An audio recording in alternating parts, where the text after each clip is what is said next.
Bonsoir mesdames, messieurs, bienvenue, nous sommes ici en inédit aujourd'hui pour votre émission du 19h. Voici les titres de votre édition avec une spéciale grève aujourd'hui, un point ce soir sur cette journée de mobilisation et l'avancée de la réforme. Dans les restes de l'actualité, un procès a eu lieu en ce moment pour le féminicide de Sandra en 2015 avec un témoignage qui glace le sang, on verra bien sûr ça dans cette édition. Ce soir à Tournon, nous verrons qu'un nonagénaire a été tué dans un accident de la route à Tournon-sur-Rhône. Et enfin, l'info venue de Martinique, nous parlerons d'un fait divers, 7 blessés dans un choc entre une voiture et un bus à Redoute. On verra aussi le temps qu'il fera avec la météo et l'éphéméride de demain en fin d'édition.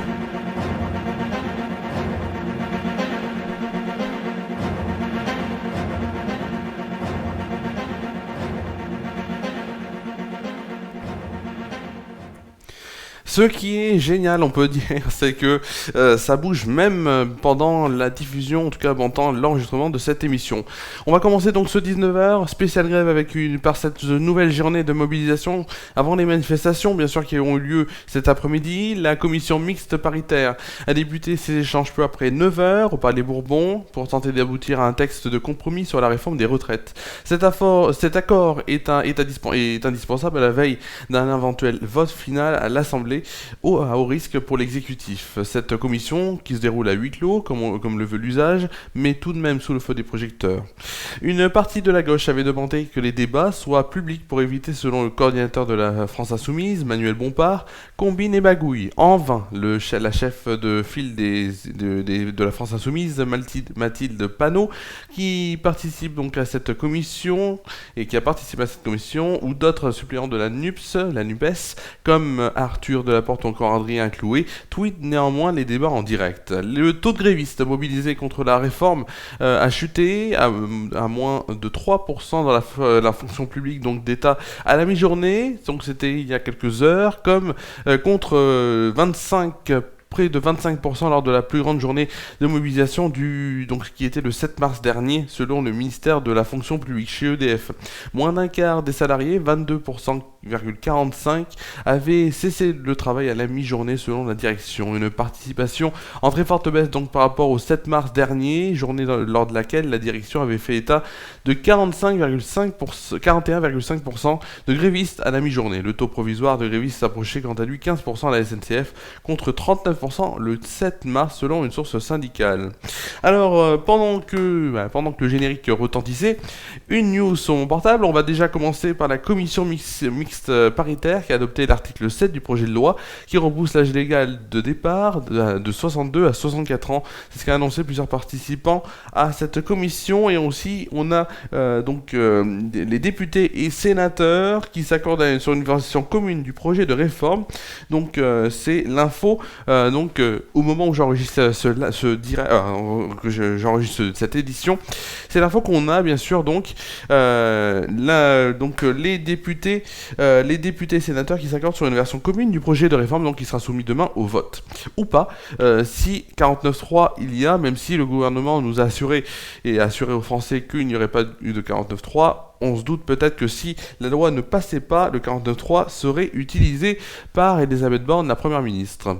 Le trafic du métro parisien retrouvera donc un niveau normal demain, mais le RER restera affecté par la grève. C'est ce qu'annonce la RATP. 3 trains sur 4 circuleront sur le RER A et 2 trains sur 3 donc sur le RER B. Les autres lignes du RER sont gérées par la SNCF qui n'a encore pas communiqué de prévision. On va tout de suite passer à un autre titre de l'actualité. Le procès d'Hossein Hamoudi s'est ouvert hier à Douai. Cet homme est accusé d'avoir tué et violé sa compagne, Sandra, dont le nom de famille est occulté pour protéger ses enfants.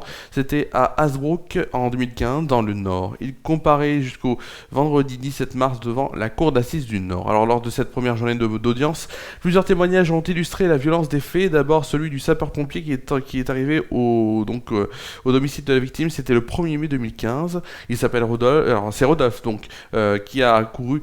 C'est le fils aîné de Sandra qui a accouru donc paniqué à la caserne des pompiers et il a donc crié: il l'a tuée, elle est morte. Venez m'aider, elle est morte. Le pompier découvre donc le corps de Sandra, tente un massage cardiaque en vain parce qu'il est trop tard.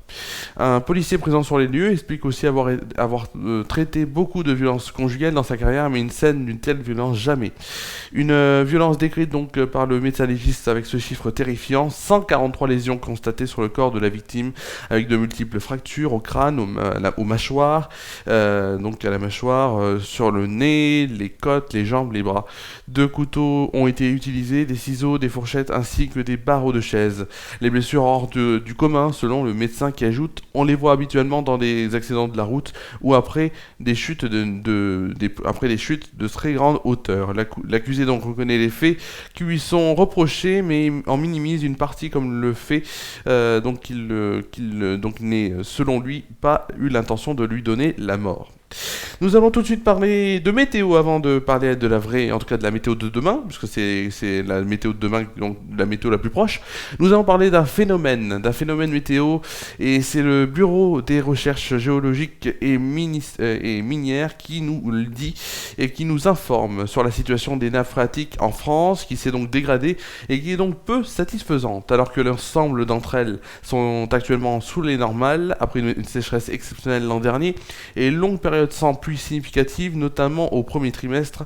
La situation fait craindre un nouvel été sec, à sec donc sur le territoire. Alors si le printemps et l'été sont aussi secs que l'an dernier, on risque d'avoir des restrictions d'usage de l'eau dans toute la France. C'est ce qu'a alerté Violaine Bolt, hydrogéologue au bureau de recherche, le BRGM, lors d'une conférence de presse.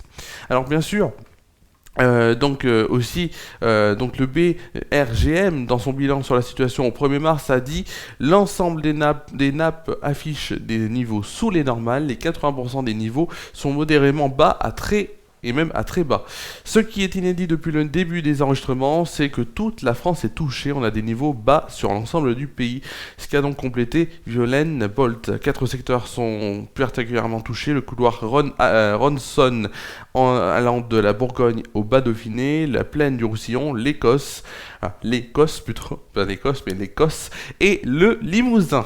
Heureusement, les sols ont été réhumidifiés par les pluies de ces derniers jours. Alors, c'est Simon Mittelberger qui, lui, est climatologue à Météo France et qui dit la chose suivante. Donc, on est passé d'une situation record pour un mois de mars à une situation normale pour la saison.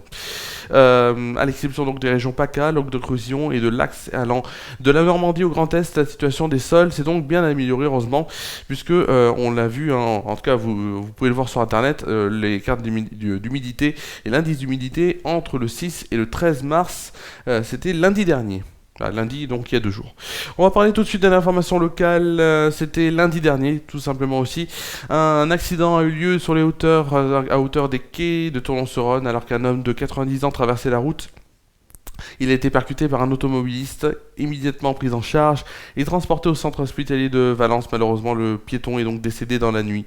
Le conducteur de la voiture, un septuagénaire, sera entendu par les gendarmes de Tournon-sur-Rhône et mis en cause donc pour homicide involontaire. Au moment des faits, ces dépistages en alcoolémie et stupéfiants s'était révélé négatif.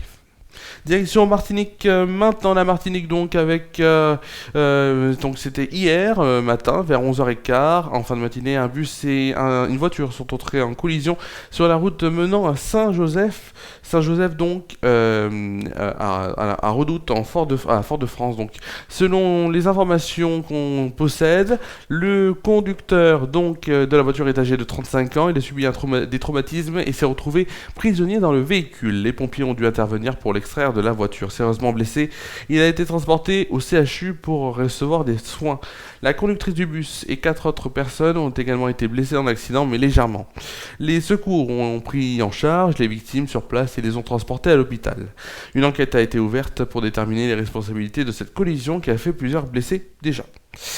On va tout de suite passer à une autre rubrique de cette émission. Cette rubrique, c'est tout de suite une rubrique qui nous intéresse. On a parlé de météo, bien sûr, donc il y a quelques instants, avec les nappes phréatiques et tout de suite les prévisions de Météo France à Tournon, mais aussi en France métropolitaine. C'est tout de suite dans la météo.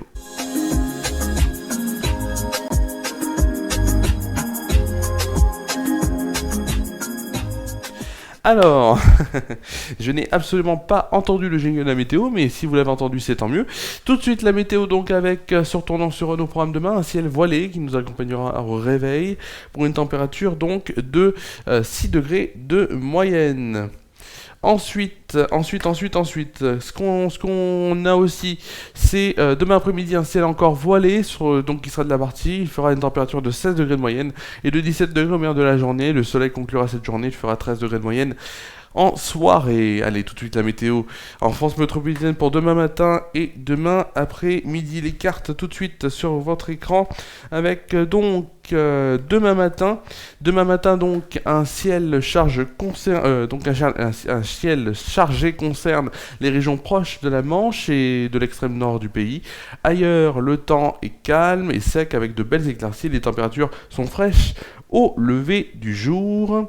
C'est ce qu'on peut dire, mais grimpent rapidement dans la matinée grâce au soleil. Les températures, bien sûr, les moyennes, avec 3 degrés à Charleville-Mézières, 3, Orléans, Bourges, Limoges et Montélimar, 6 degrés pour Lille, Rennes, Nantes et La Rochelle, 7 degrés à Bordeaux et Toulouse, 8 degrés pour Cherbourg, Perpignan et Nice, 10 degrés pour Brest et Marseille. Pour le plus froid, il fera à Strasbourg et à Dijon 1 degré. À l'inverse, où il fera le plus chaud, ce sera à Biarritz, où il fera une température de 12 degrés, assez chaud quand même pour la saison, et on va pas le voir pour demain après-midi. Tout de suite, la carte pour demain après-midi, donc l'après-midi printanière sur les 3 quarts du pays, avec un soleil voilé et des températures dignes d'un fin d'avril ou d'un début mai.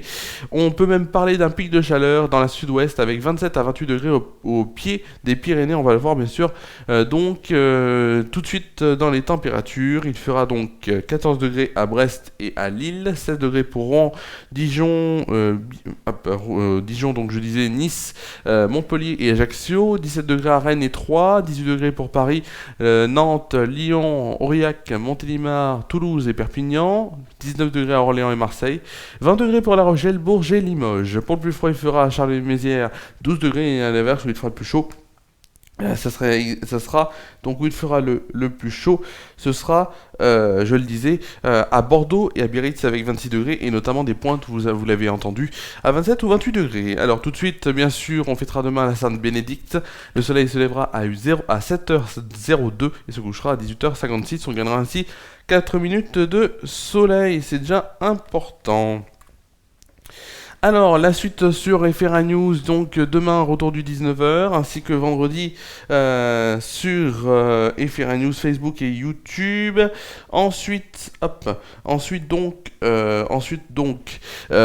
aura aussi, bien sûr, donc le mag de 11h à midi sur Déclic Radio avec Maria à la présentation. Je serai exceptionnellement à la technique cette semaine et je vous ferai bien sûr la revue de presse comme chaque semaine. Ce week-end, dimanche à partir de 20h30, soirée spéciale Reims-Marseille, la hommage des 20h30, puis FRA News Foot, le direct à 20h45, vers 20h45 même, où nous suivrons le match en live audio et FRA News Foot. L'émission hebdomadaire sera de retour lundi à 19h sur FRA News en inédit Facebook et YouTube.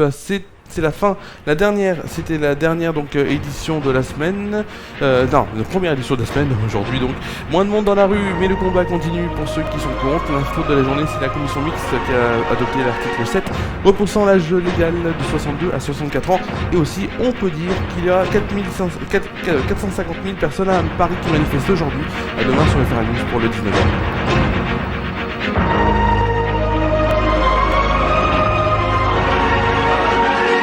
Toute l'information est à suivre lors du prochain JT. Les JT sont le mercredi, jeudi et vendredi à 19h sur FRA News.